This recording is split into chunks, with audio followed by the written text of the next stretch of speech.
And we're back. Welcome to episode 250 of No Direction, the No Direction Network's Pathfinder News, Reviews, and Interviews podcast. I'm Ryan Costello. And I'm Jefferson J. Thacker, also known as Perram. This time last year, PaizoCon became one of the first gaming conventions to convert to an online format.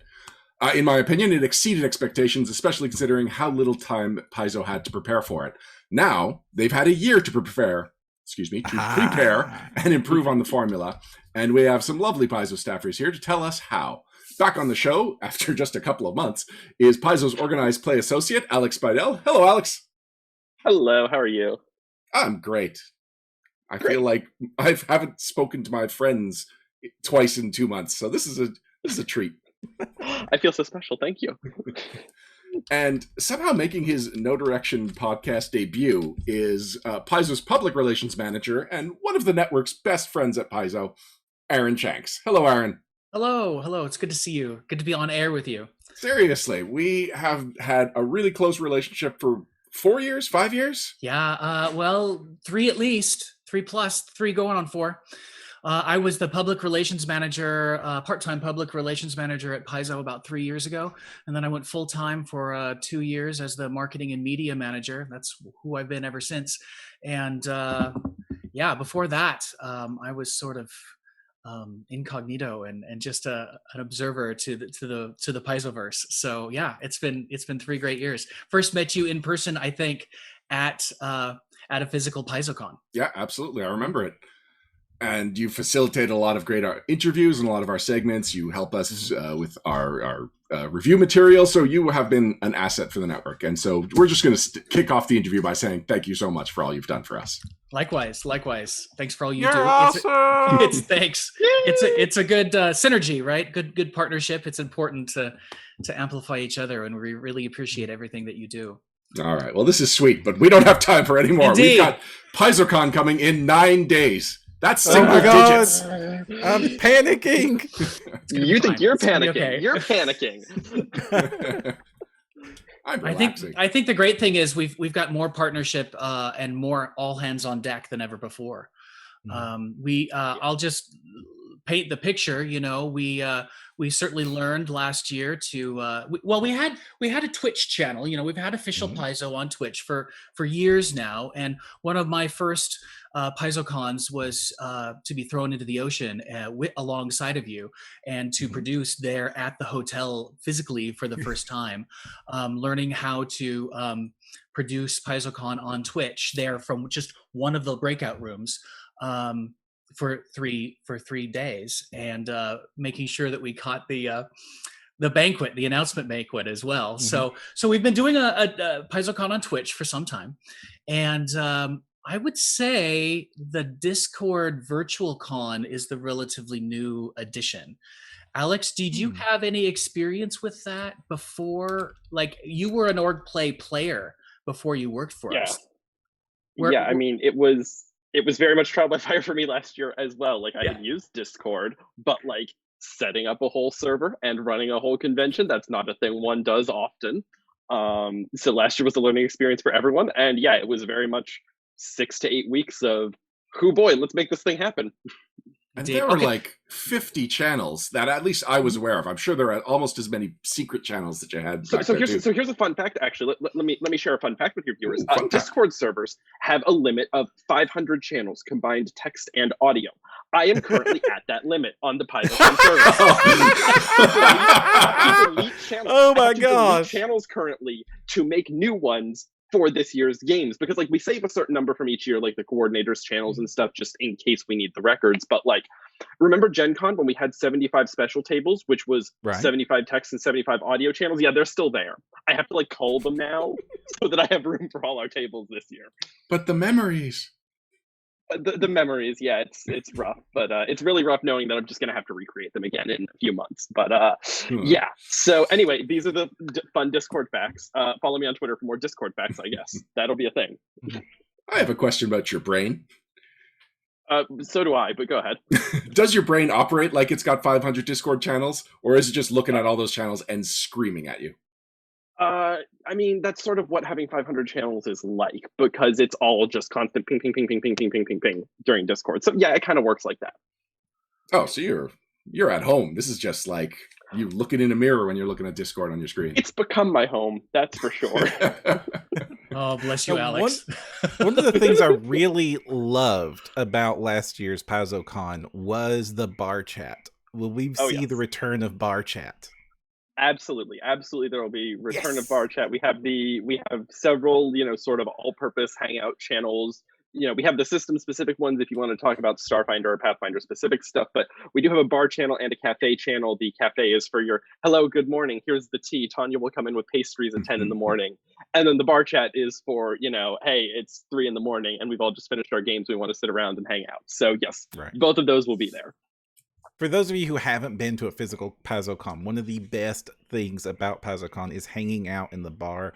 The developers, a lot of the Paizo staff will just sort of crash in there and you just get to chill and talk with the people that create these games. It's one of the best things about the con. And you all managed to actually recreate that experience in that voice channel, but you were like coordinating getting people in there to hang out with the fans and everything. Yeah, no, it was a very fun time. I think Thurston took it over for part of the evening and was just like playing wonderful. Civilization or something and just having a blast. And people were having fun. It was great. Just like the real PaizoCon bar. Absolutely. Yeah, I recall not getting, they give the staff the opportunity to drive to PaizoCon every day and not get a hotel room or stay overnight. And the only physical PaizoCon I've done, I chose to just go home every night. It's like, I will never do that again. I will absolutely get a room and I will be there and mingling and talking to everybody and having my bar chat because it's so much fun. And that's the downtime that you get that you really want to enjoy. And I know it'll be really great, like when we're back in physical space, because we will not have seen each other in person for so long that it will be a very fun time. I think conventions next year will be a time. Although, I mean, sorry, going off on a tangent, but we're going to have a bar chat.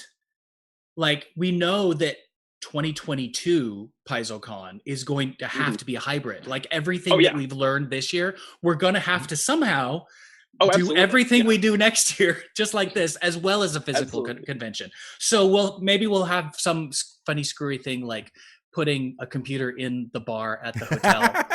There's an idea. So that you can have bar chat in the bar. Just projecting the Discord chat. What I'm really hoping for is that like the bar has one of those like internet connected jukeboxes that people will get to choose what is playing at PaizoCon who are not at PaizoCon. I think that will be very funny. And by very funny, I mean I will regret this idea. Oh, mute Alex. That's great. Yeah. So yeah, big picture is we're doing things very similarly to last year, functionally in terms of the tech. We're still doing Discord. We're still using Warhorn. We're still using Twitch, but we are just having more time to put it together and bring in more people and do more fun things. What's different this year, of course, is that, we haven't talked about it a lot, but of course we lost Peyton Smith in January as our social media producer. And I recently... He's fine. He just doesn't work. He's alive. Fine. In case we freaked anybody out. Lost is a troublesome word. Pardon me. He went on to do adventures. He's becoming an influencer star, and more power to him. But anyway, so we've contracted with the Dragons and Things Network, the Dragons and Things Network, who produce a lot of Pathfinder and Starfinder live play on Twitch, and they're a licensed partner for Paizo. Well, we've just contracted out to them to do a lot of our shows, the PaizoCon and Paizo Live, which I'm hosting now once a month, and a lot of our one-shot live plays. So they're sort of Scoured Stars stream currently running on some channel. Is it our official channel? Right? It is official channel. It's on right now. In fact, we're programming against it. So don't tell them that. No. It's being recorded, and you can go watch after YouTube. we're done here. Go watch after we're done here. No. But no, it's all recorded on YouTube, and let's be blunt. We know that most people watch our live play shows on YouTube. Most people need to watch it when and where they want to watch it. So we're creating that content, but we completely understand that the vast majority of people are going to experience it on YouTube, which is great. And yeah, so they were behind the Pathfinder Beginner Box Troubles in Otari series, and they're behind the tech of Scoured Stars, which the penultimate episode is tonight, and we lost a week due to technical difficulties, so the final episode will actually be next Wednesday, and then we'll go right into PaizoCon. It's not awful, but but it'll be a finale. Yeah, you betcha. Oh yeah. So there's that, and then we do have more live play scheduled throughout the rest of the calendar year that we're planning, and they're all going to be like limited runs with special themes, about 10 episodes each, so you can really kind of dive in and get to know the story, but you'll never feel like the plot has progressed so far that you'll never be able to catch up. So that they're behind the scenes now, helping manage the technical aspects of PaizoCon, and we're getting all of our images and our outlines and our assets to them mostly by the end of the week this week. So mind you, they of course have a big tech hill to climb, but we're going to be set to put on a really great show next week, and we can't wait for everybody to join us. Yes. What were some of the points after 2020 that were needs improvement from your point of view? Oh, well, I think there were some Twitch shows that didn't go off quite as expected, and I know we've struggled with the art of Paizo for many years, no matter where we are. To really showcase art is something. Not the art. We showcase the art. We showcase slides just fine. It's the actual live drawing of art that we've always tried to provide, to people. And technologically, admittedly, we've been a little challenged doing that. The secret that we have this year is we're planning on asking. We just launched a blog. I believe it was yesterday, asking for people to give input about what they'd like Kent, our in-house illustrator artist, to sketch. And he's going to sketch that ahead of time, and we're going to show a time lapse video at PaizoCon while our art team and our creative directors talk over the top of that. So hey, that should work a little technologically better than in PaizoCon's past, and I think we just have a lot more technological support. We've got you guys, No Direction, still being the glue that kind of binds things together. Our guest hosts, and we really value that partnership. But by letting you just focus on that and letting Dragons and Things focus on the tech from LA, I think that's going to be a strong balance. And then my team, the marketing team, we're going to be largely in Discord, manning or operating, I should say, the giveaway channel. We've got a ton of things to give away from our licensed partners, everything from Geek Grind to, I believe, Owlcat Games has some codes to give away. I believe, we've got virtual tabletop partners, we've got Sirenscape, we've got a lot of folks who are donating codes, and we're just going to be. We probably have more codes than we can give away over the course of PaizoCon, which is a good place to be at. So, and then there'll be. So what I'm hearing is people should hang out like Monday night when we're just trying to like give them out real quick. Not a bad idea. You're making it rain codes. Yeah, just like there, Alex. Exactly. Yeah. So, or maybe I'll find a way to keep PaizoCon going after the official ending by sharing codes with other partners. But they'll be there. What else do I think? I'm excited. What's new is we have our one-shots, the new one-shot line, the Pathfinder one-shots and the Starfinder one-shots. Those are specifically designed to be standalone, short, one-night adventures that have pre-generated characters and are designed to be used on virtual tabletops. We launched our first one, the Sundered Waves. Not Scoured Stars, but Sundered Waves. So Pathfinder Sundered Waves was our first one-shot. And the cast of The Troubles in Otari did that. They'll be back, Friday night for Starfinder Band on the Run. It will be the first Starfinder one-shot. So I think what's really awesome is we'll have this little self-contained live play show with some of the players, the guest, like high-profile celebrity influencers who know Pathfinder, who know Starfinder, who know how to be entertaining. And of course, they're just given these pre-generated characters, and they'll take the ball and run with it and entertain us all Friday night. And then Saturday night will be the Pathfinder dinner at Lion Lodge, and that will be put on by our partners at Glass Cannon podcast. So that's going to be amazing as well. So I think that's just going to be a step up in terms of entertainment value. What hasn't changed? We're not having a dinner presentation, a banquet. You know, at PaizoCon we have a dinner, and there are speeches throughout the dinner, and that can go on for hours. And in the past, we've streamed it on Twitch, and hey, boy, howdy, those numbers are really good. But it's we need to do it just a little differently with virtual PaizoCon. So Eric Mona is going to put all of the biggest announcements into his first welcome keynote presentation Friday at noon. Oh, right off the bat. Right off the bat. And get it all out there.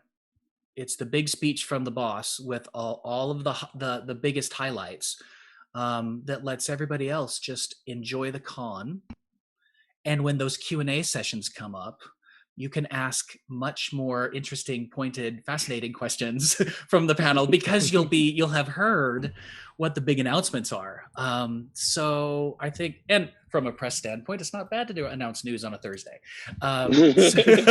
Thursday or Friday? I was going to say Friday. It's a Friday. Yeah, Friday. Yeah, on Friday. So, but I'll probably send out a little press release and embargo it so that the press is good to go. But getting the news out earlier is my point. Is that not making the media work on a weekend to tune in on a Saturday night to find out what the biggest news is will be helpful as well, if that makes any sense. Will there be a big speech from the boss reaction channel on Discord? There will be. There will Yes. be actually sort of after action-y channels for pretty much all of our panels, assuming I find room on the Discord. Where, yes, after each panel, we're going to have those channels for y'all to go in and like freak out about, oh my gosh, I can't believe he announced XX book that I won't even make a joke about in case you think it's really the title. But we'll also have some of the staffers as well after their streams come onto the Discord and answer some questions and throw out some teasers as well. So yeah, it's going to be just like waylaying them in the hallway at the convention center, only slightly more polite is what we're going for. Indeed. Yeah, for a lot of the seminars, there'll be a panel of about 4 people who talk about a particular subject, and then one person will linger and oftentimes be interviewed as an individual by No Direction. Meanwhile, some of those other panelists will move on to Discord and be there to answer people's questions via text. So there'll be a lot of opportunity to get your questions in and answered. We have a couple of questions from our live chat from Lava Being. Before I get to the questions, Perram, can you remind people how people can participate live with No Direction episodes? Indeed, because every episode of No Direction is filmed live in front of a Twitch audience. If you wish to join the show and get your questions before us and the guests, just go over to twitch.tv/No Direction. You can also find that link at nodirectionpodcast.com. We'll be gathering those questions throughout the show and forwarding them to our guests. So one of Lava Being's questions is dedicated channel to talk with team members ? So not just spillover from the live ones, but like, will there be a James Jacobs channel all day, any day, anytime you've got questions for James Jacobs, that kind of thing? Well, excuse me. I can't promise all day, any day, because I am not in charge of James Jacobs' schedule. Several of our staffers have stuck their hands up and said, yeah, sure, give me an Ask Me Anything channel. It's something that we did last year, and it was really popular with people where you can just come in and ask them whatever, you know, whether it's RPG related or whether it's, hey, James Case, how do you make such excellent bubbles? Please do ask him that. So several of our staffers do have AMA channels. It's totally voluntary. They have to like tell me they want them. I can't just volunteer them for that duty. But there will be, specific channels for them that you can go and ask them questions. The one caveat I will give, if you want a rules question answered, they're not going to do it there. They're going to do it in an official way. So don't come in, you know, how does this rule work? you're probably not going to get that. But otherwise, yeah, you can ask them, about the new stuff that we're releasing. Say, hey, did you work on this? What's your favorite part of this? What are you excited to see? You can ask us about that. Absolutely. Go ahead. Oh, just plugging the website, PaizoCon.com Yep. is the landing page that you can go to get all the information about how to join in PaizoCon. There's a link to our get started with organized play, and there's a link to the Discord channel, and there's a link to Warhorn. And and there's also a link to Twitch. So everything you're going to need to find is at PaizoCon.com. I've been using Paizo.com/PaizoCon like a sucker. That works too. I could have been saving 5 letters. It's called a vanity URL, and it's easier on the tongue if I just say PaizoCon.com. It makes it sound like real professionals, right, Aaron? Right.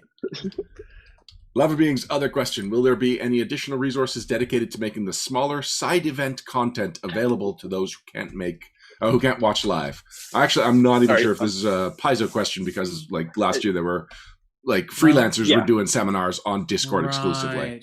Right. Yeah. Sorry, I was laughing at a different question I saw in chat that was very funny. No, I gotta find this funny question. So we do have some other groups that are doing kind of third-party panels on Discord. I don't know if the full list is out there yet. Tanya has that data. I think she's still working with a couple of our partners. Recording those and distributing those is kind of up to those partners, so it's up to them whether or not they want to record them or anything like that. We physically don't have the capacity to go into 5 different voice channels happening simultaneously and screen record them all. So that's an excellent question to ask them when those channels open and say, hey, freelancer group, will you be recording this or making this available? That's an excellent question for that. Mm-hmm. Now, all of the main the Paizo channel stuff will be on Twitch, on your YouTube channel, and we'll also have the audio of all the panels on No Directions podcast stream, like we always do. Yes, that will all be archived, and you will be able to go back and watch Eric Mona's keynote and everything else that we have scheduled at your leisure afterwards if you are GMing 10 slots and very busy. I think we are ready to talk about gaming at PaizoCon. Is there gaming at PaizoCon? You tell me. Oh my goodness. You should know better than anyone. Is there? It's a mystery. I don't know. I'm shackled to this microphone. Who's to say? No, truly, we have over 900 games of Pathfinder, Starfinder, Pathfinder Adventure Card Society scheduled for PaizoCon. Even the Adventure Cards. Even the Adventure Card Society. We've actually got a new special for the Adventure Card Society, $7.99, which is called The Proteans Prank. That title was told to me 2 days ago and has been changed to the store page. It is called The Proteans Prank. I actually just uploaded that PDF today and took a little look through it. It's a very fun sort of revisit of the past few years of the Adventure Card Society, as this is right now the last product that we have planned for release. It's a nice celebration, I think, of the program, and I think that people who have been playing, or even new players who have wanted to check it out, will be able to enjoy this and kind of get an overview of the stories that we've told in that. But yes, over 900 sessions of things. Everything is listed over on the Warhorn, warhorn.com/PaizoCon-online-2021. Just go to the link on PaizoCon.com. It's fine. But yeah, still plenty of seats available for games. You can go and sign those up, pay your badge fee, and register for those. A lot of the games you'll notice are sort of capped at 4 people. And a lot of our, most of our society scenarios can actually take up to 6. We're reserving a lot of those spots, especially in the lower level stuff, for walk-ins on the day of. So if there's a game you want to play that's full right now, you can go to one of the walk-in channels. They open about 20 minutes before each session and say, hey, I'd like to play, this specific game. Or you can say, hey, I'd like to play something low-level Starfinder. I'd like to try it out. And our wonderful HQ volunteers will get you slotted into an appropriate game and get you over there. So there are still plenty of spots available, even if the Warhorn doesn't look like it all of the time. What does the HQ look like from somebody that is just kind of stumbling into the PaizoCon Discord server? So the HQ members are volunteers. They all have bright orange names with the HQ role on them. I think most of them have HQ in their names as well. If you've spent any time on the PaizoCon Discord at all in the past year, you will not be surprised at who is on them. It is all of your fan favorites here to help you out. But yeah, they can help you out, and there are question channels right now, and then once the event actually starts, we'll open up the full slate of I'm looking for a game channels. Are there any celebrity games planned this year? Any celebrity? Oh my goodness! Are there celebrity games? So in addition to several high-level Starfinder games that I'm running, yes, thank you very much. We have an absolute metric ton of games run by the authors of those scenarios, which is super exciting. It is such a long list, I had to put it in its own blog post. And as soon as you ask Aaron a question next, I will find that link and put it in chat. Because, or someone else will beat me to it. Dustin, if you beat me to it, go for it. But we had a blog post a few weeks ago that was, here is the link to all of the author games, right? Everything. And there's, I would guess, probably like 100 of them, honestly. And they're all, you know, once you've got your badge, there's no extra cost for them, right? You can just sign up if they've got open spots and say, I'd like to play your game. But it's really cool playing a game with the person who wrote that scenario, because they know exactly how it's supposed to work. They know all the little things. They can tell you the secrets about it. It's real fun.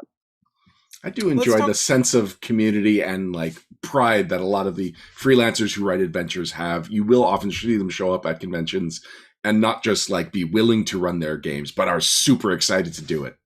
Absolutely. Like all of these games, like we didn't go to them and say, hey, will you run these? They said, hey, I'd like to run my scenario. When can I do it? How often can I do it? Will you prevent me from doing it? So like, this is them coming to us and saying, run that.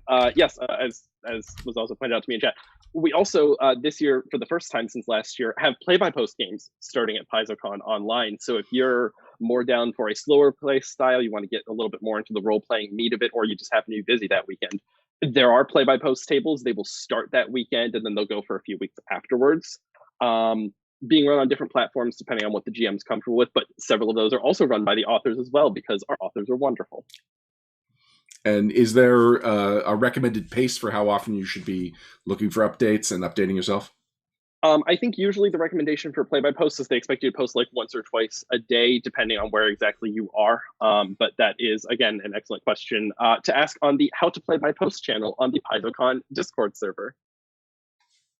There you go. I'm very good at plugging it.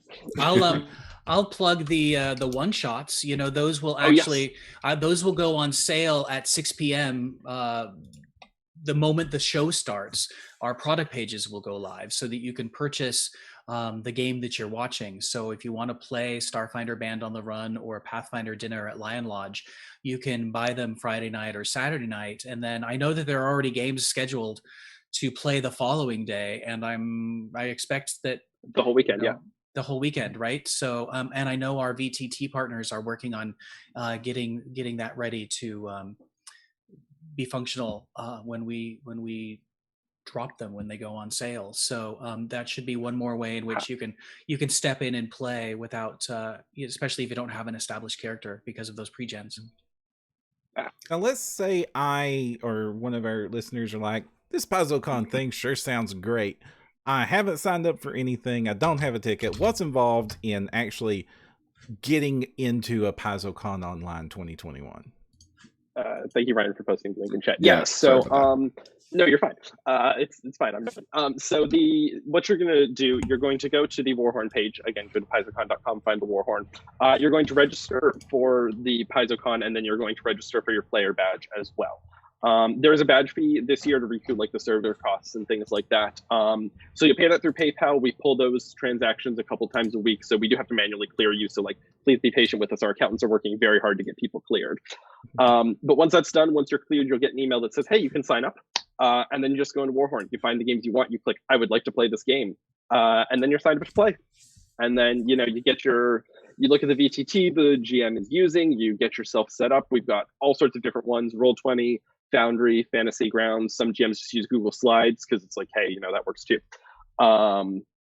Plenty of others that I've forgotten off the top of my head. But you just get yourself set up there, talk to your GM if you need help, and then you're ready to play. And you go, and you have a lovely 4 to 6 hours of Pathfinder and Starfinder goodness. Never thought about using Google Slides to play a game on. That sounds interesting. I found it really useful actually for the play-by-post games in particular, because like if you use like another VTT, you've got to go through the whole rigmarole of like logging in every time. Google Slides, you can just keep open another tab. It's real great. Or, you know, if you're just, you know, you don't want to mess around with all the technical features, you just want to have a map that you can move people around on. It works. It's great. Just to give a plug to Randall and Societus, the play-by-post game that we run on the No Direction Discord server, he runs it with Google Slides. And the fact that you can manipulate the images and so you can actually move your token around, that was a surprise for me. And that's what really makes the whole thing work. Yep. Yeah, we've got all sorts of systems. Our GMs are extremely resourceful, and they're all very good at what they do. I usually do. I'm sorry.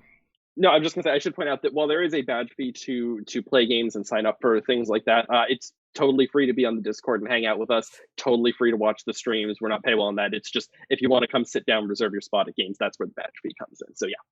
I want to give a shout out to Numbat18 because there's a couple of times where you've added something that you saw in chat, and almost every time it's been Numbat18. So thank you for keeping Alex honest, Numbat. Thank you. Thank you. I appreciate you. Very supportive.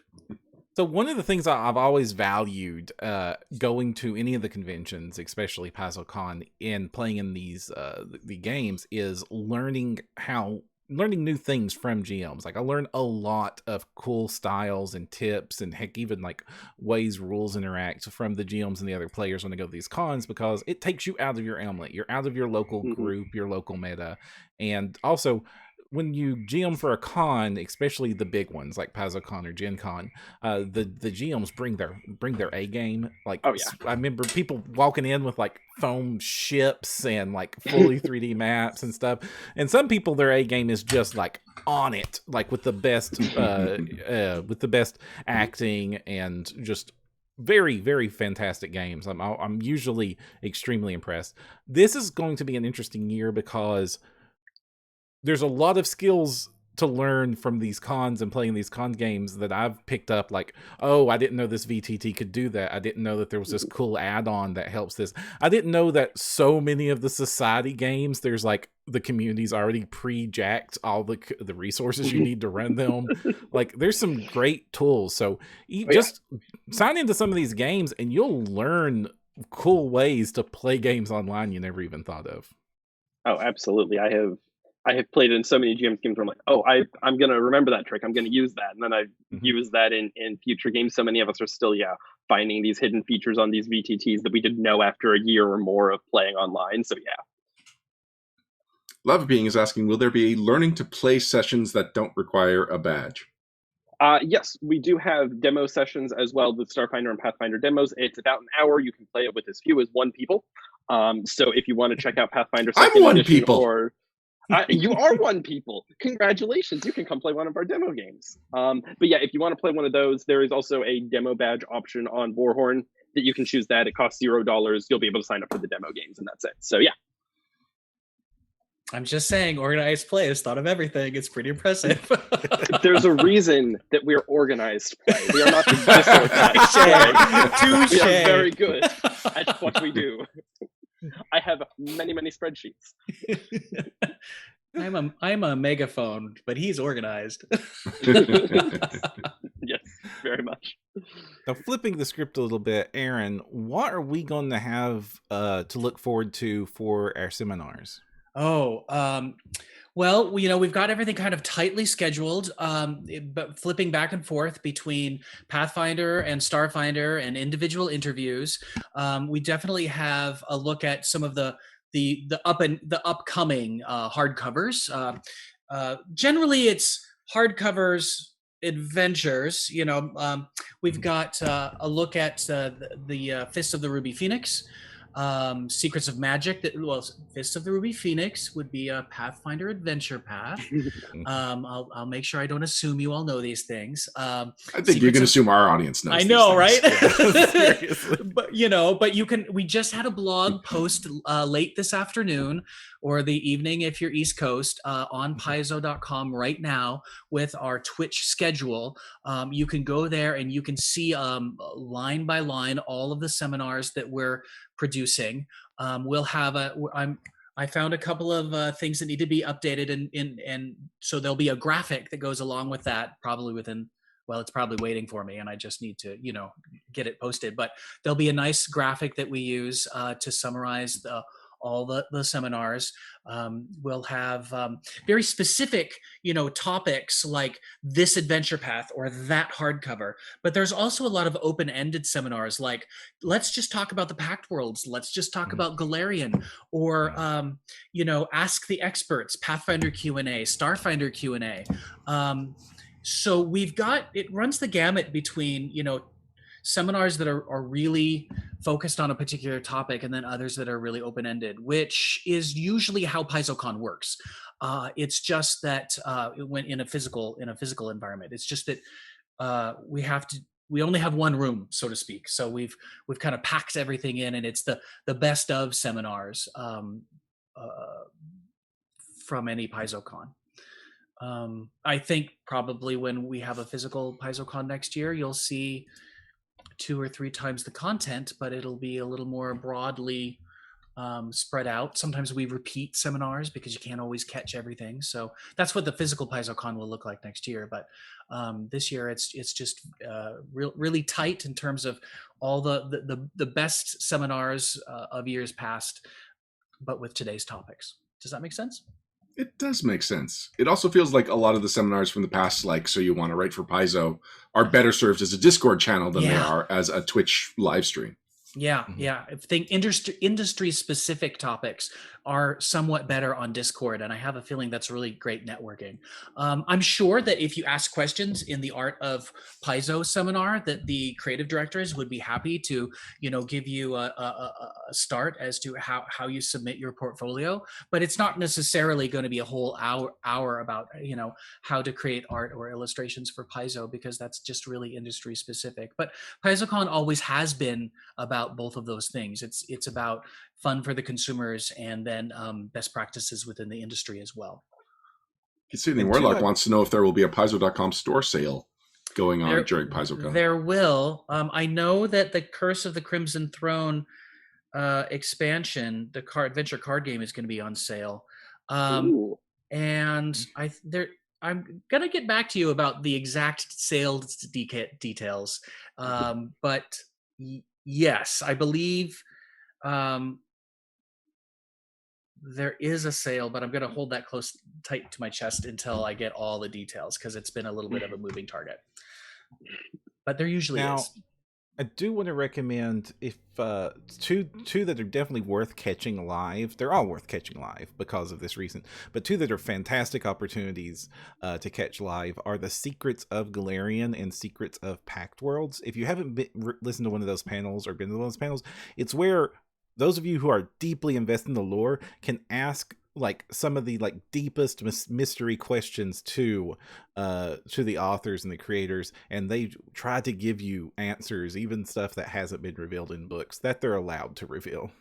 They're not going to tell you how Aerodin died, but I have always been fascinated by the really cool gritty details you can learn at these panels, and also the ability to recall the information so quickly. The people at Paizo are experts on that campaign setting. It is ridiculous.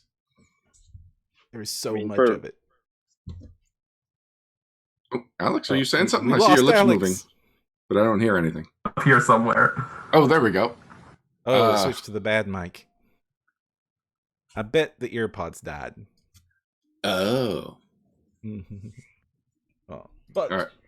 Well, while he works that out, Aaron, there's a couple of seminars called Tales from the Page, which are no direction interviews with different staffers. And I'm curious just what went into choosing which staffer you were giving us to interview. Okay, that's a good question. Usually it's going to be the staffer who's most knowledgeable about the topic, balanced by the fact that we're actually trying to give, honestly, trying to give everybody a chance in the sun, trying to really be diverse in terms of making sure that the work of PaizoCon from the staff perspective is evenly distributed, but also that there's diverse voices representing the products that we create. So honestly, Tanya, organized play manager Tanya Wildridge, is a genius with this. And it was really kind of her experience that was honestly, because she's a part of the creative team, she's better at this than I am. Her knowledge of exactly who worked on what, and who was the editor, who was the developer, who was the designer, she has the ability to really figure out who can speak intelligently about something and be on a panel with other people. And So it's a balance of product expertise and diverse voices. Yeah, and I should say that Tanya and I both, but more so her, are in an interesting position where we straddle things, right? We're actually not on the creative side, we're operations, but we have to be so plugged into everything that's coming out, because we have to sanction these rule books, we have to know what's coming up to seed storylines and throw things at our developers. So yeah, it's I mean, not to promote my boss and give her too big a head, or else that'll work out poorly for me, but she is very good at what she does, and she's very plugged into these things. And again, this is something that over the past year we have learned that these are the people who will do well, and these are the kinds of things that we want to highlight. We've had that experience over the past year, and it has only helped us. I can say though that now that we've started Paizo Live, it's really exciting to make sure that we as a staff are getting a chance to be on air and speak about our products on a regular basis. It's good for us to practice speaking about all of these things, and it's good for us to be able to showcase all the diverse people who go into making these products. And there will be some it's not just going to be Paizo staff, there will be a few freelancers on our seminars as well, because sometimes those are the people who can speak most intelligently and articulately about the product. So there are those sorts of people involved in our seminars as well.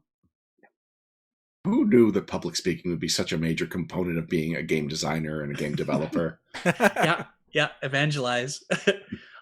I think the sale is going to be 20% off of all Paizo products, but I'll get back to you on that. I think it's see store for details. Yeah, exactly. It's definitely going to be on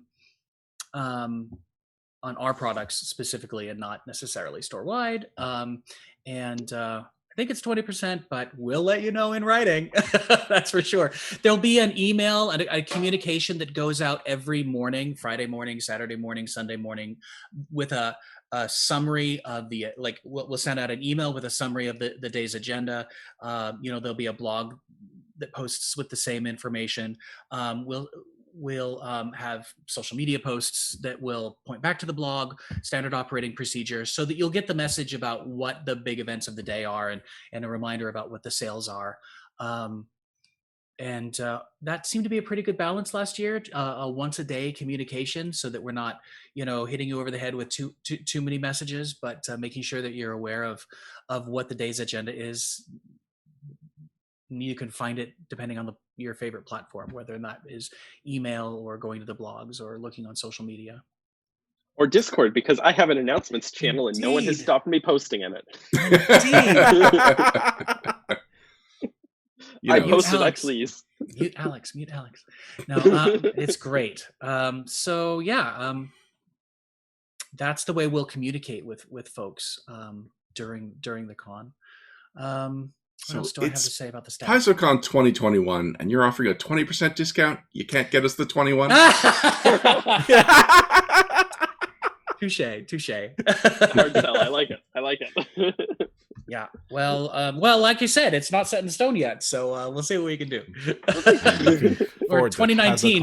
Of course, you realize the escalation that will happen here, Aaron, if you give in. Is every year they'll ask for 1 more percent. Right? Yeah, that's how we're going to be in trouble. That's how this starts. Exactly. You're going to be like, it's PaizoCon Online 2. You get 2% off, and you're going to like it. Yeah.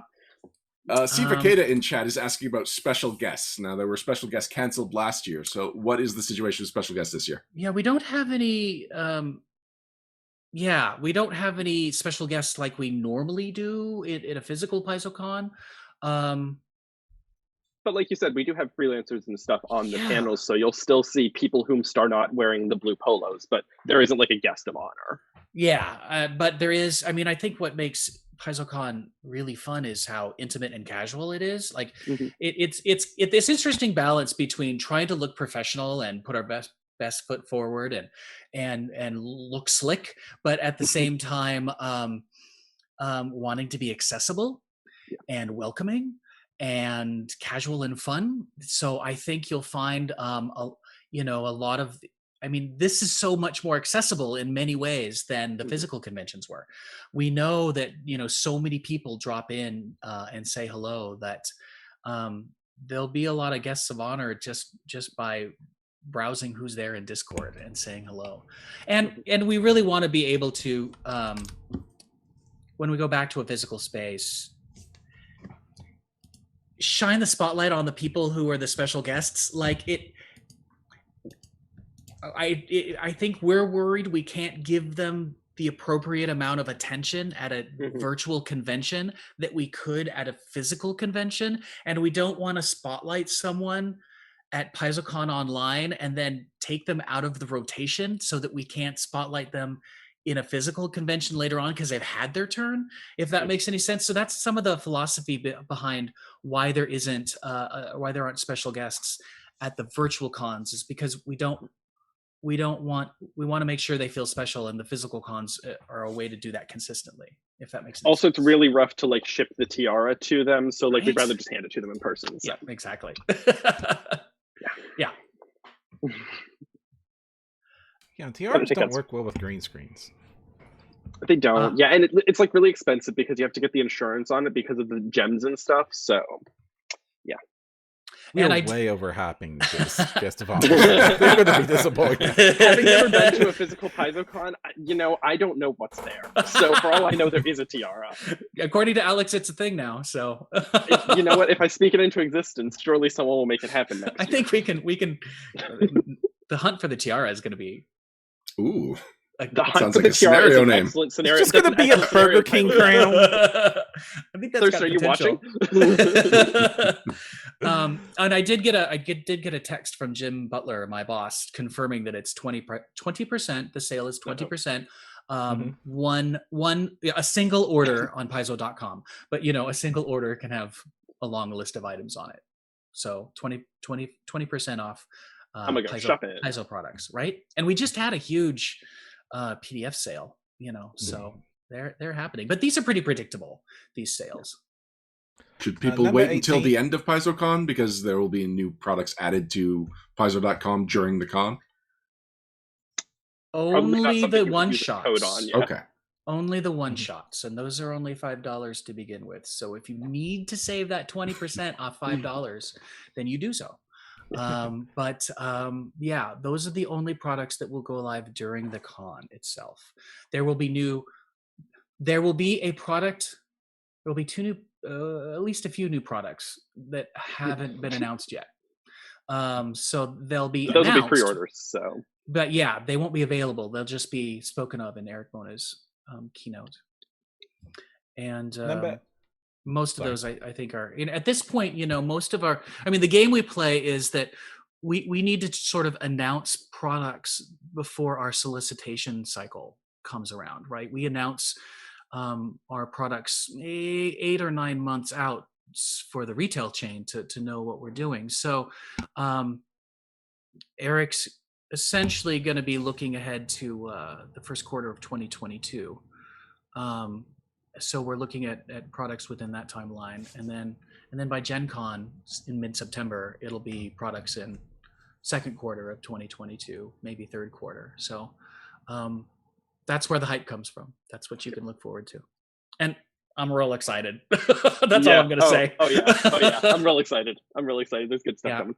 But nearer to term, I'm really excited about showcasing, all the art and Mwangi Expanse. If you want to know, I think the thing that people are probably the most hyped about in terms of Pathfinder Lost Omens is the new Mwangi Expanse book that's coming out. And I've been drooling over the art, and there's only so much. It's so good. And so I know that there's just a lot of images that have been pulled for that scenario or that seminar. I really do love the Lost Omens line, and it might be my favorite line right now you're all putting out, because it's like all the creativity that used to go into the player's guide just given a big boy budget and hardcover status, and it's wonderful. Yeah, it's really elevated the spotlight on Eleanor and Luis's work. And I think that's awesome. I know that James Jacobs has largely lets them take the ball and run with it. And obviously it's awesome. And, because what was happening for those who maybe weren't involved in Pathfinder before Pathfinder 2nd edition, there were a lot of paper, I want to call them soft covers, like a little magazine that was the floppies. Floppies, floppies that were printed that would develop Galarian from a player's perspective or a game master's perspective, and now what we do is we put those into books, hardcover books, and I think what you'll find is things like Lost Omens World Guide, Gods and Magic, all of those, the vast majority of the Lost Omens books that have come out to date are of a certain page count.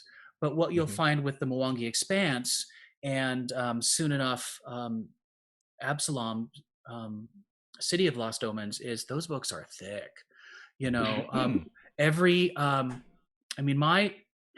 my biased philosophy is that Lost Omens, the Lost Omens world is it's a mega world divided into 10 meta regions, and I tend to think each one of those 10 meta regions has its own flavor, and I think these books are going to develop each one of those meta regions as deeply as some other role-playing games get to develop their entire setting.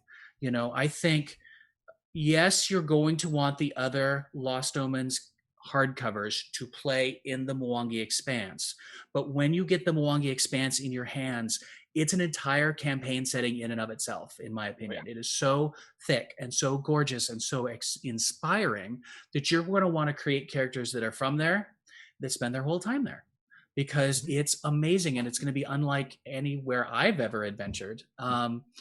And I think it's people are going to really look forward to that. And I think it will be true of City of Absalom as well. I know that book is going to be huge because, you all kind of know this at this point, but it's late because Eric Mona decided it's not done yet. We can do it better.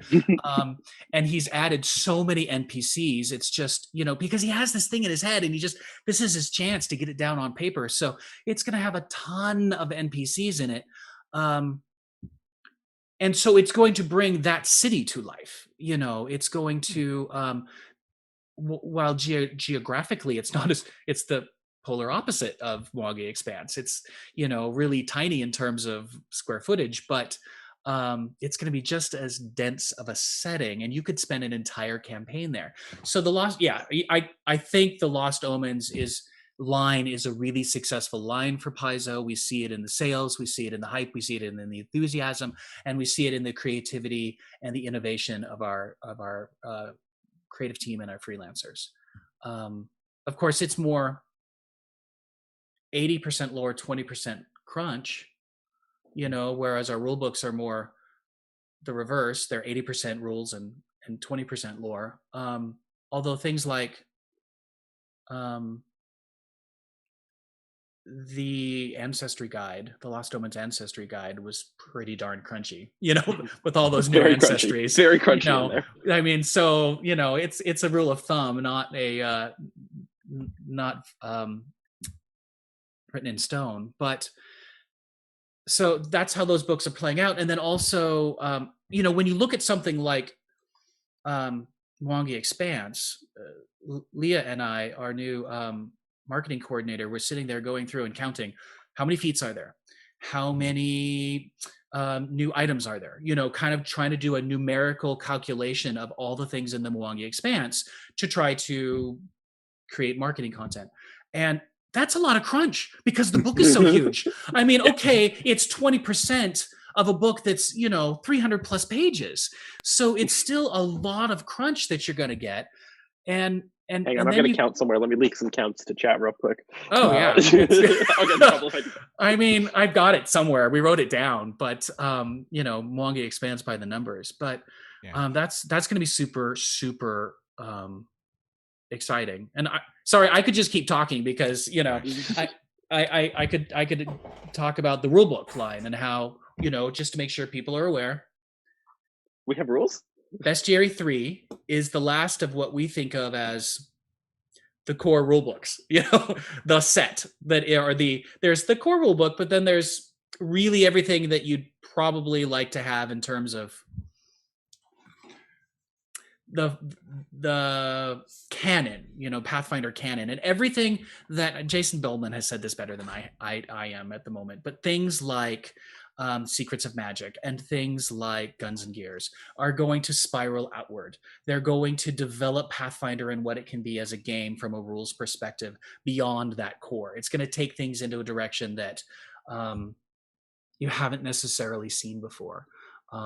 So that's going to be super exciting in the years to come to see what it, the designers have been creating Pathfinder 2nd edition as a rule set. And that's what the last 18 months have been about, and all the way through Bestiary 3. But now they're going to start doing things that, you haven't, we've seen the first class that wasn't in Pathfinder 1st edition, and we're going to see more things like that. So I'm really excited about the innovation of the rulebook line.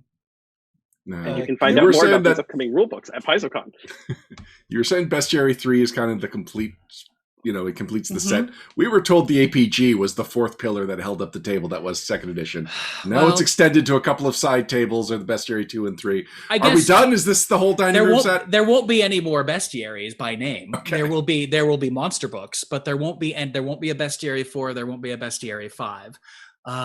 So there's that.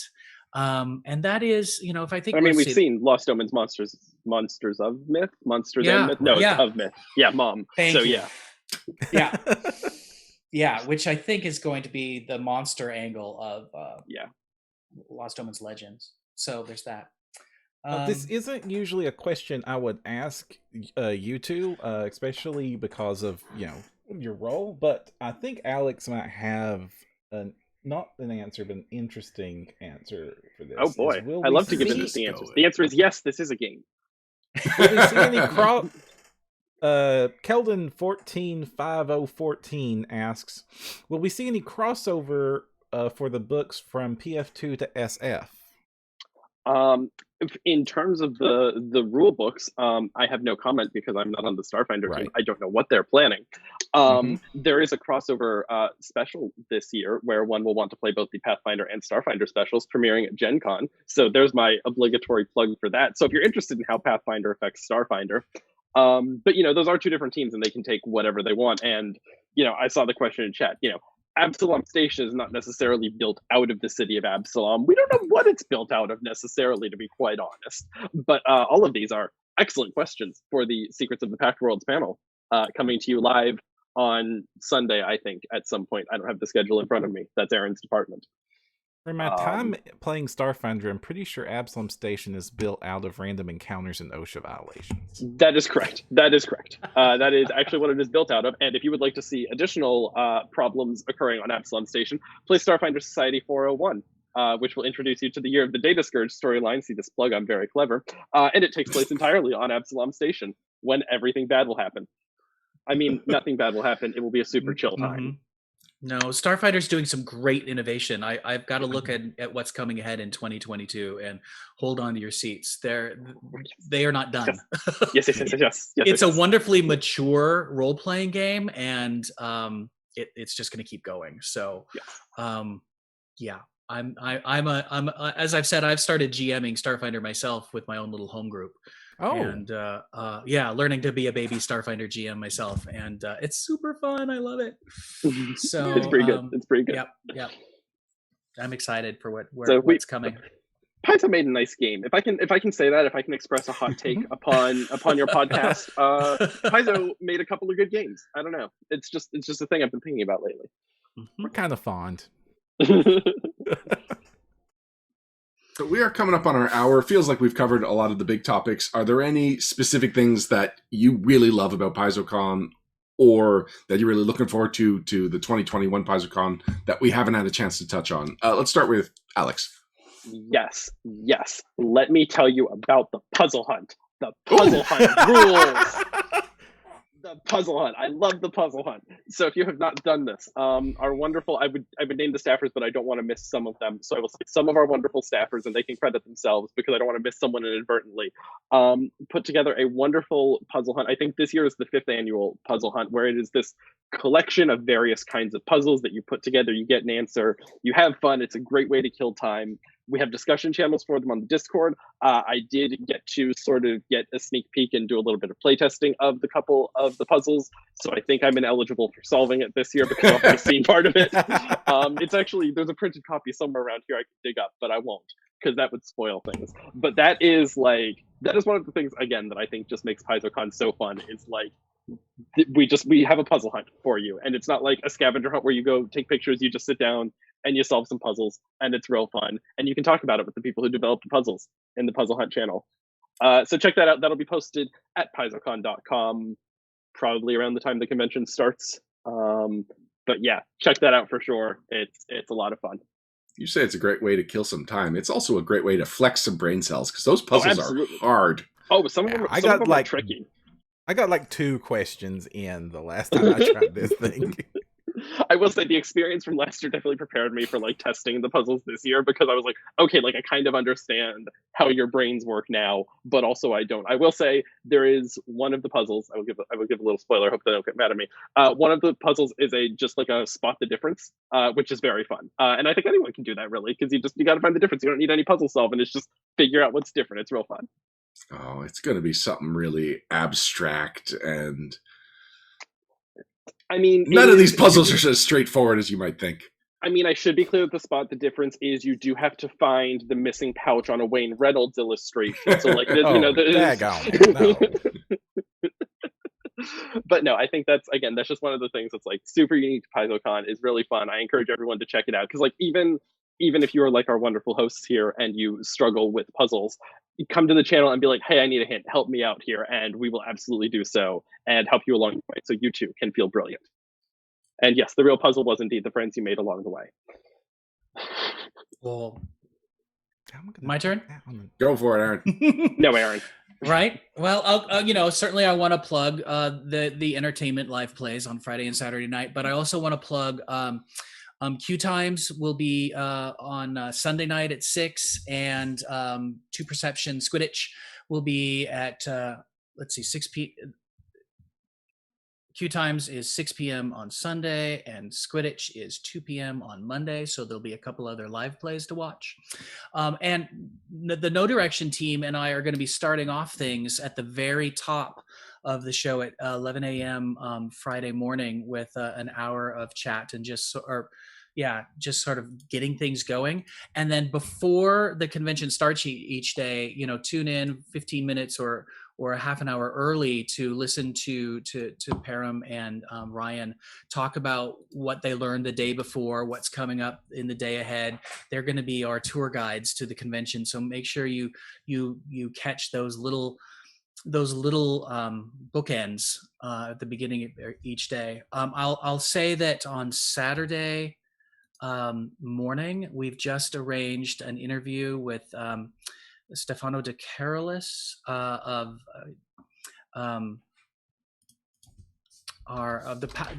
behind the Pathfinder Arena board game that we've announced. Oh, that's right. So they're going to get to interview Stefan and really find out what that board game is going to be like directly from our licensed partner manufacturer. Giochi Uniti, that's the name of the Italian company, Giochi Uniti. It tripped my tongue up for a moment, but that's going to be a nice little 15-minute insight that you'll want to check into, and that's Saturday morning. So I think those are the things that we want to make sure that you don't miss on the Twitch channel.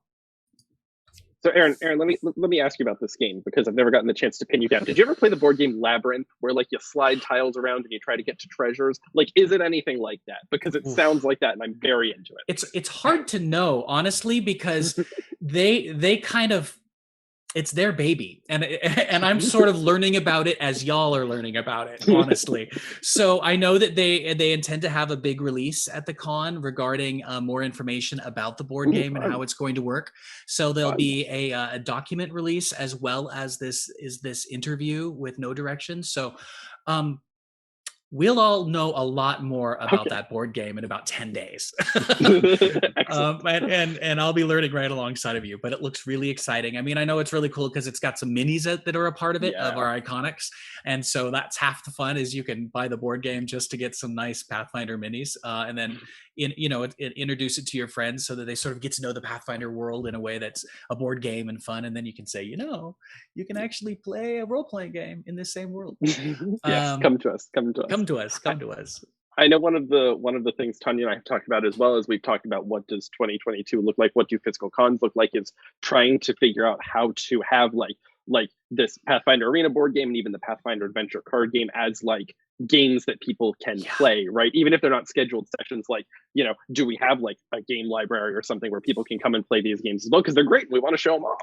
Mm-hmm. Totally. I think we'll have board games, we'll have the card games, it'll make PaizoCon that much more of a gaming celebration. It's going to be for great. Sure. Well, there have been board game rooms in the past at PaizoCons. They've just never been Paizo board game rooms. Glass Cannon did one. Blake Davis from Archives of Nethys did one. And Steve Jackson Games had a board game room a few years ago. So it's not new to PaizoCon. No. Right. Yeah. We've got new stuff to put in it, and these new stuff that we're looking at. So very exciting. Yeah, it'll just be new stuff with our name on it. Yeah. Like that, yes. And just thinking about those board game rooms and the puzzle quest and things, it's amazing how much there is at any given PaizoCon. Right. It's feels like a small convention, but it's also densely packed, and it is a real experience for anyone that attends.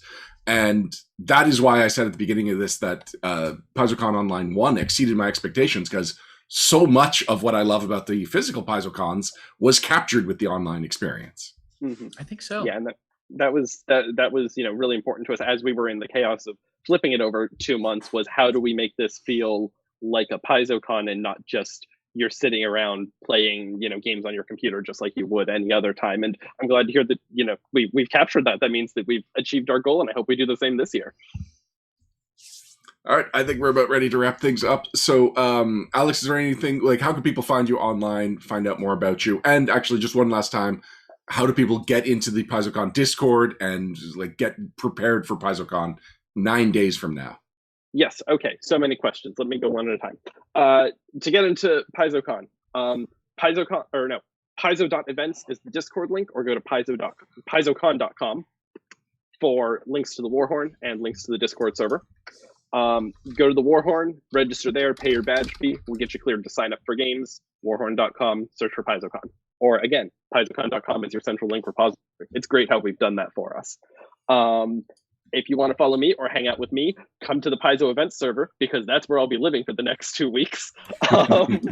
Outside of convention season, you can follow me online on Twitter at Alex Speidel, where I post things, and sometimes they're RPG related and other times they're not. So and yeah. Also, it started pouring rain outside. So yeah, that's where to find me. Or I guess check out No Direction in a couple months, when I guess now I'm supposed to show up every couple of months. I think that's how that looks like. Touche. We'll see you in July. Excellent. Sounds good. I mean, that'll be right around the time we're talking about PaizoCon Europe. So we probably will be seeing you in July then. You might see me in July, just saying. And Aaron, what do people need to know about getting onto the Twitch panels, figuring out the schedule of all the events? Yeah, twitch.tv/official Paizo, I believe, is the website you want to go to. And I don't think you, strictly speaking, have to have created an account on Twitch to watch.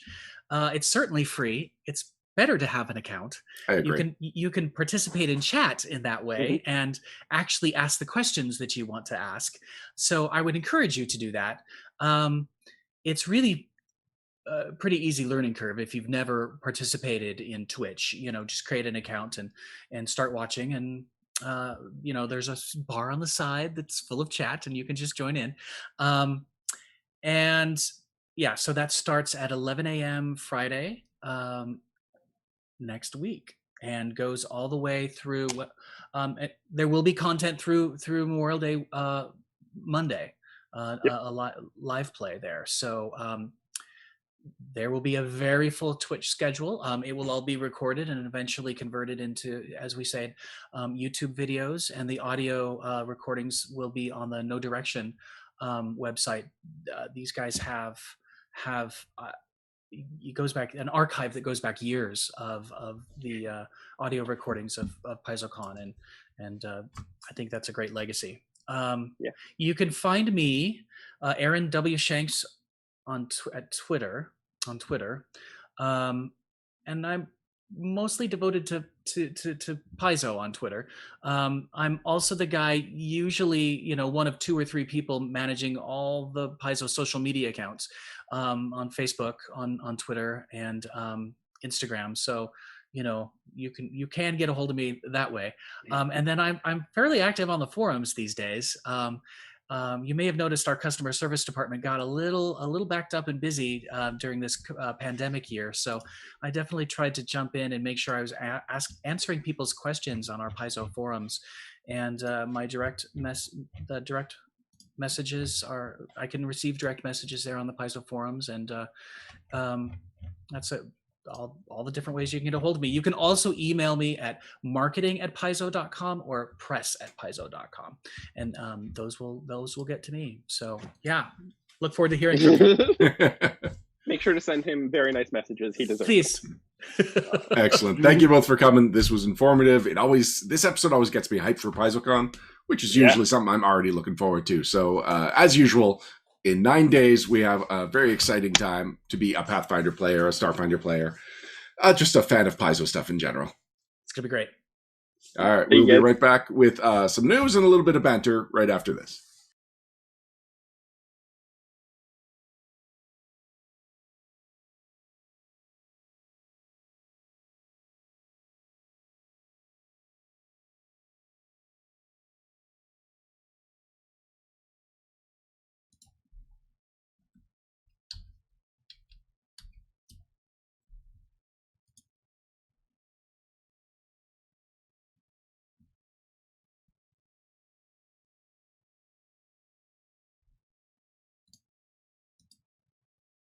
And we're back. Yeah, in the Pathfinder news segment, we talk about all the latest happenings for Pathfinder from Paizo, third-party publishers, whatever's of interest going on in Pathfinder right now. We like to bring attention to it. We've only got a couple of things to talk about here, one of which is product delays was announced. In case you are not on the planet Earth right now, shipping has become a bit of a struggle for a lot of companies. Even when there aren't ships that are going sideways through canals and causing entire global slowdowns of all product because that happened. And I heard about like a delivery ship that just tipped over and like an entire Kickstarter had to be like, hey, none of our games exist right now. They are at the bottom of an ocean. So once we figure out that delay, we will get you your product that has been produced, shipped, and lost. So, Paizo is not immune to these product delays. And so they are talking about, or they recently sent out a newsletter that summarized some of the products that are getting moved. They were mostly April products that have been moved to May products, which I think mostly affects subscribers, but also just people that were looking forward to these products. So, I just got the shipping notification for several of those. So some of the ones on the list: Bestiary 3 Pawn Collection, Potions, and Talismans deck. Actually, I just got the PDF for that, and I meant to check it out because I am curious how those look, because that sounds like a cool deck. Flip Mat Shipwrecks, Flip Mat Urban Waterfront Expansion, the Galaxy Exploration Manual for Starfinder. That's probably the biggest delay, and that is something that I know No Direction Beyond has been waiting to be able to cover. And until the book's ready to come out, we cannot do an episode dedicated to it.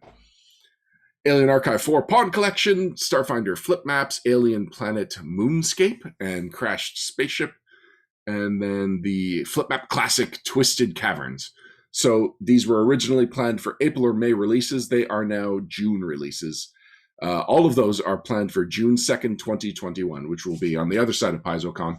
So we may hear updates about that at the con, or maybe maybe Paizo will wait until after the con in case there are any updates to fully announce it. But that is the situation we're in right now. I would say expect more delays as we go. I am surprised Moangi Expanse is not one of the products that have been listed as delayed here. Maybe not surprised as much as I was worried that was one of the projects that would get delayed, because that might be the book I'm looking forward to the most this year. Seriously. I mean, there's a lot of competition, but that is definitely high on the list. It is a contender for book I am most looking forward to this year. For me, it's between this and Secrets of Magic. I'm more interested in Guns and Gears than Secrets of Magic, but I don't think that surprises you at all. No, not a bit. Well, Guns and Gears we already know is going to be kind of awesome because that playtest was kind of awesome. Yeah, I'm really looking forward to seeing what they did when they finally polished off the Inventor. So, another bit of news, which is where I just lost it. Where did it go? It was here a second ago. It was, I have lost it. All right. Paizo will not have a physical presence at Gen Con. Is that the story you want to talk about? No, this is the next one on my list. That one. Okay. I was going to start with some good news, but let's end with good news. There we go. So, yes, it was just announced that Paizo's Gen Con 2021 will not be physically in Indianapolis. There will be no Paizo booth. They are going to roll over their booth to the following year, to 2022. But they are doing everything they can to make Gen Con Online an exciting time to be a Pathfinder player. There will be hundreds of Pathfinder, Starfinder games suitable for all players on a variety of virtual tabletop platforms. Basically, the stuff you're going to see next week for PaizoCon, which, by the way, shout out to Darren Kaldemeyer, who is the No Direction Network's countdown correspondent. The fact that I can tell you with confidence that PaizoCon is 9 days away is all because of Darren and his contribution to the network as our countdown correspondent. Back to Gen Con. There was something that was pointed out to us in our Discord chat, and that is that this announcement came a couple of days after fans were told that you could not roll over your badges anymore. There was a deadline for when you could say whether your 2020 badge could become a 2022 badge, since everyone rolled it over last year. This is obviously, that is terrible timing, and it is unfortunate for the people that were affected by it. But it has actually been pointed out by the same listener, MedTech28, saying that he got in touch with he got in contact with Gen Con, and they confirmed that once again you can continue to roll over, even though it's past the deadline. This is something that has affected your willingness to be at Gen Con, and so they are honoring their rollover policy. Everything I've seen from Gen Con, just on a personal note, they really want to weather any kind of bad press from this storm. They are doing everything they can that 2020 Gen Con and 2021 Gen Con are not going to be sour experiences for everybody. And 2022 is probably going to be the full return to form Gen Con, whereas the 2021 will be the slowly emerging back and just accepting that this is what this year's con is going to be. So I'm not surprised. I mean, I'm actually... It really is a bummer for people that are going there wanting to see Paizo, but at the same time, personally, I don't think we're quite ready for, September still seems too soon for a huge event, even reduced. Gen Con, have you seen the pictures? You can literally study fluid dynamics by looking at the crowd.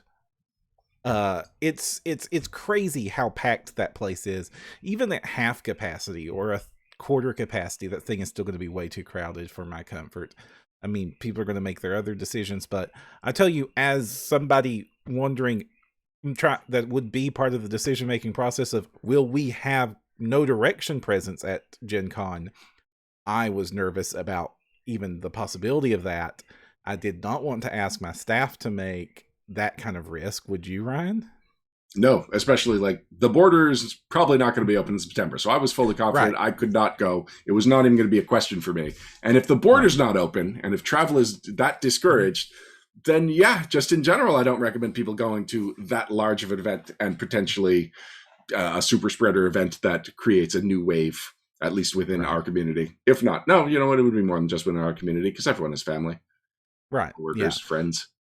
Yeah. And I'm hopeful that this thing's licked in September and this is just overly precautious, but at the same time, I'm definitely glad that I'm not going to have the fact that Paizo's there be a pressure to have meet myself or No Direction team members there too. So I hate that this has become a problem for people that really were going to go do this. And I'm always disappointed when people do not get to experience gaming and the awesomeness that is Pathfinder and Starfinder in our wonderful community. But I think this is the right call.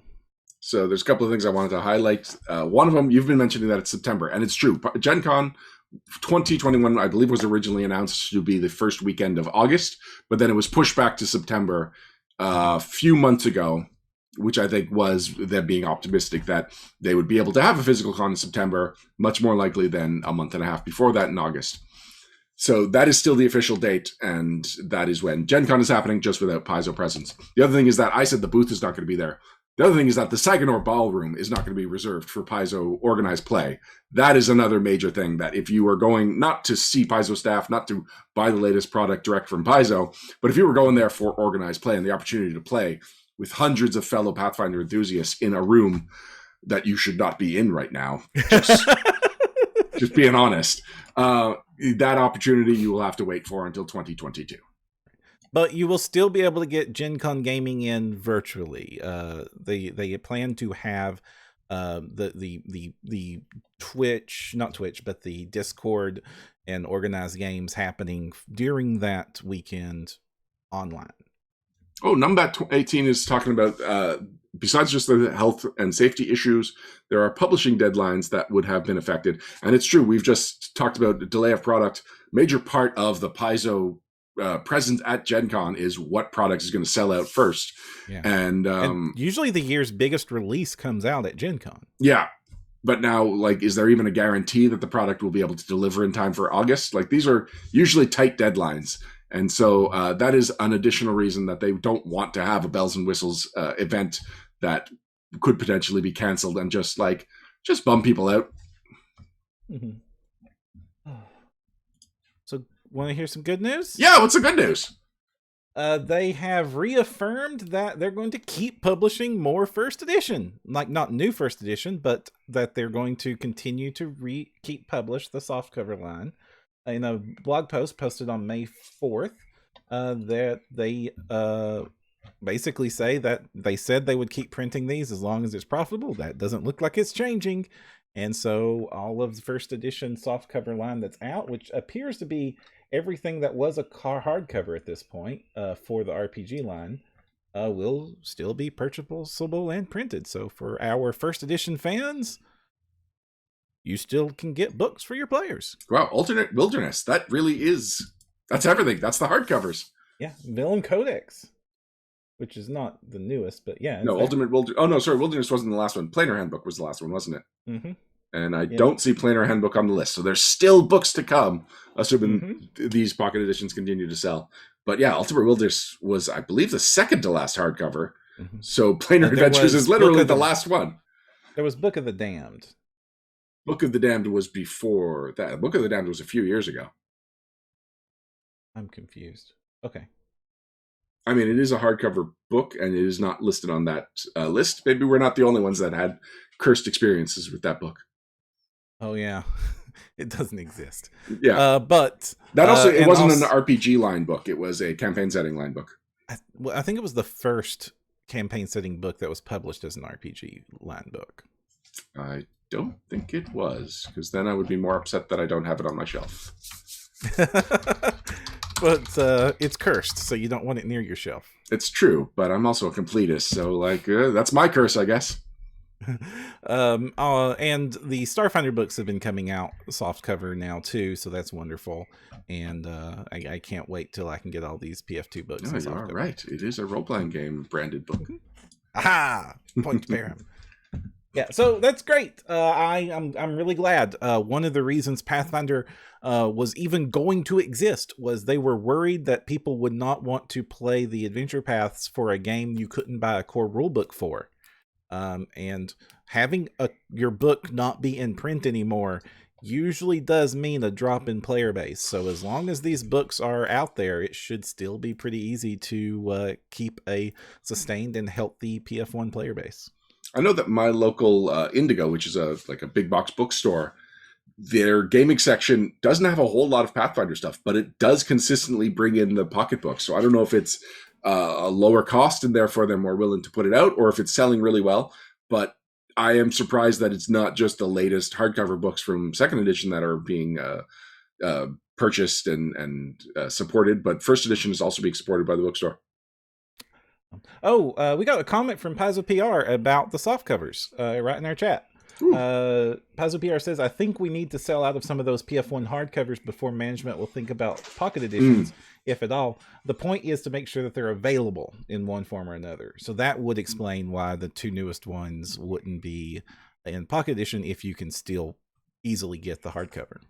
But it is that much more of a surprise that Ultimate Wilderness then sold well enough. What's a good book? I liked Ultimate Wilderness. I mean, it was a good book, but the main thing on the book was the shifter, and the shifter class was not particularly popular. Yeah, and but it the was rest of the after the book second was edition was great. announced. There are a lot of reasons to be surprised that Yeah. Ultimate Wilderness sold well enough that it is already going to softcover. Fantastic. Yeah, this is true. Yeah, Walter, if anybody curious about a review of that, is Shifter, rest of book, awesome. And you know what? There's a couple of Shifter archetypes that make the Shifter a playable class. Oh yeah, Shifter is not unplayable.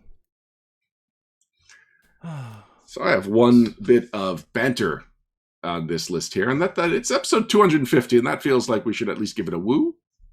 Woohoo! Woo! Oh boy, 14 years now. We're going on 14. The network or the podcast? The podcast. 14 years would put us at 2007. Yeah. No, that's not right. Up. That's the network. 2008 is when the network launched. So I think we're on 11 years for No Direction. Which makes sense. We put out every 2 weeks, which means about 26 episodes a year. And it's 250. So that, that's about 10 years. Woo!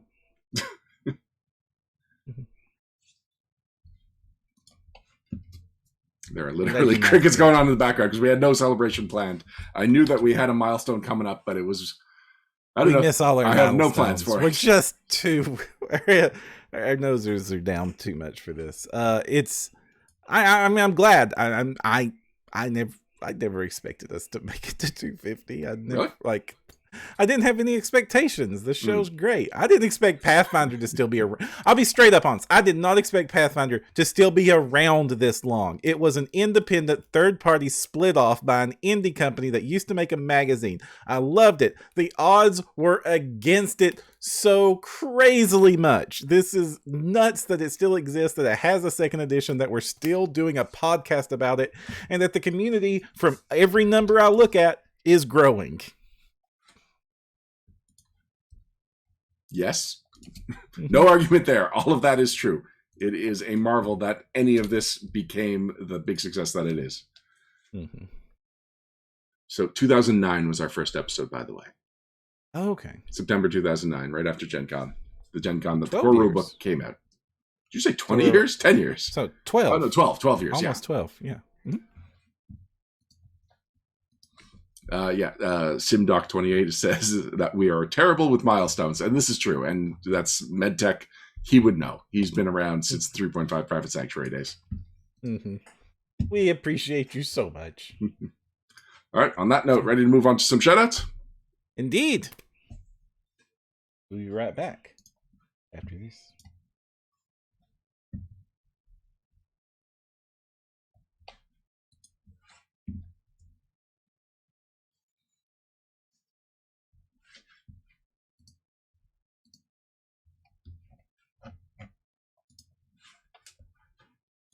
And we're back.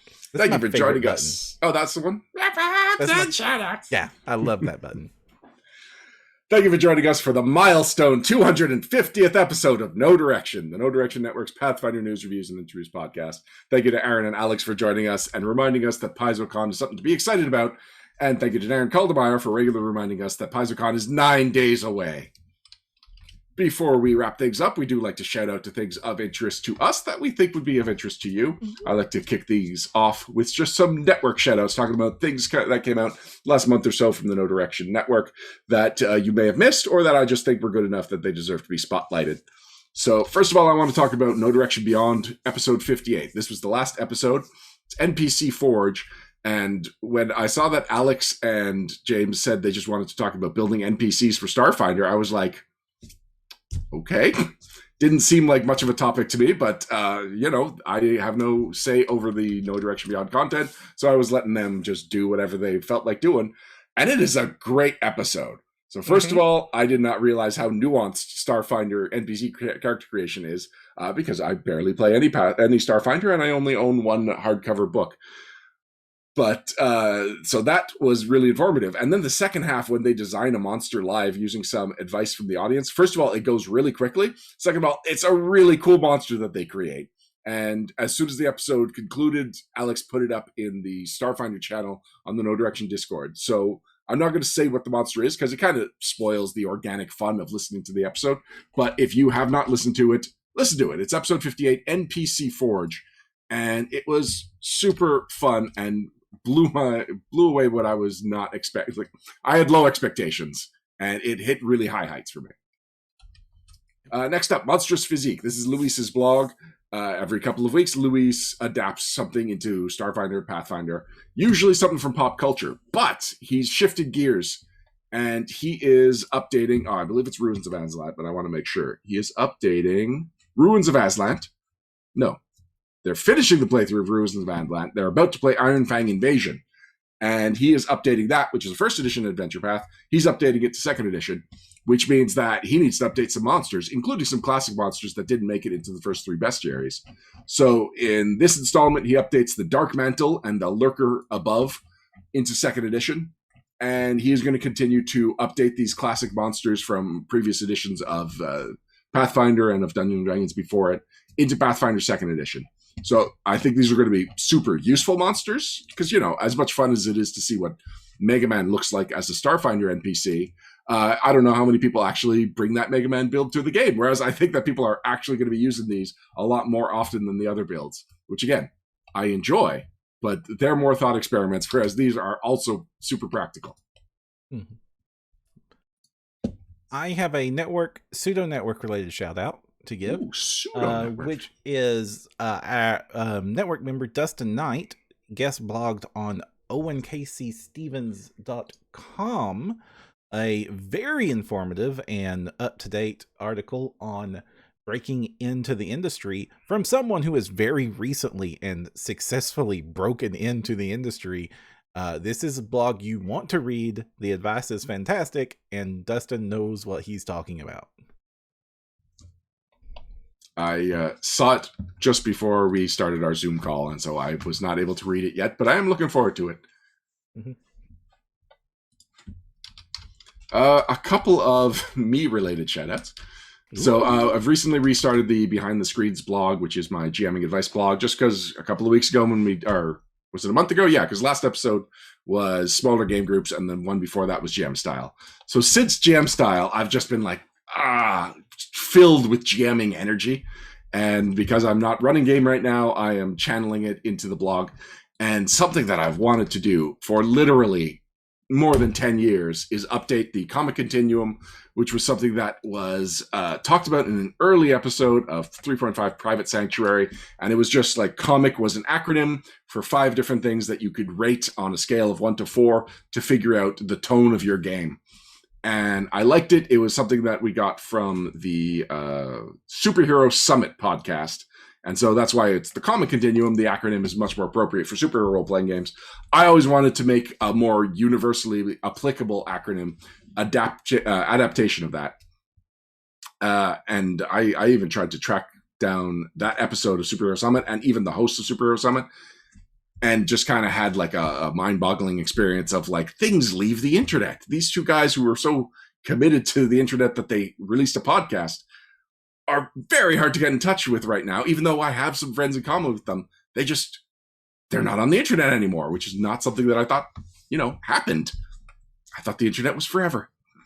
So anyway, go ahead. It seems to be maddeningly ephemeral, but thankfully that's what we have the Wayback Machine for. I believe I tried the Wayback Machine. I tried every resource I knew. I tried the archives.org. I tried everything. And it was even hard for me to, first of all, track down that this was from an episode of Superhero Summit, because the episode of Private Sanctuary that this was originally talked on, I did not mention the name of the podcast in it, which was really frustrating.